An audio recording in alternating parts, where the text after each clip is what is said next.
Uyku apnesinden şüphelendiğimizde uyku testi gerçekten bizim için altın standart. Her ne kadar hasta ya da yakınları tarif etse de aslında uyku testinde objektif olarak tüm verileri görüyoruz. Uyku testinize baktığımızda orta dereceli uyku apneniz var. Yani apne hipopne indeksiniz 16 yani 17. Saatte ortalama 17 defa nefesinizi tutuyorsunuz. Bu ağır bir tablo değil. Yani ileri uyku apnesi hastası değilsiniz. Ama yine de bu apnenin düzelmesi lazım. Neden?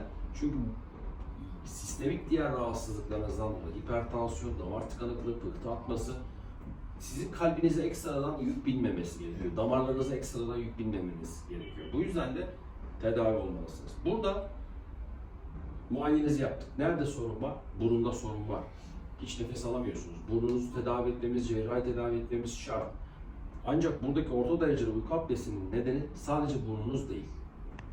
Dil kökünüze baktım. Sağla, damak bölgesinde de sorun var.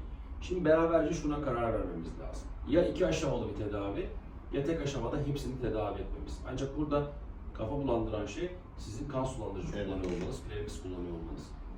Buna göre bir kompozisyon yaratmamız gerekiyor ki tedaviyi planlayalım. O yüzden tedavi protokolü farklılıklar gösterecektir sizde.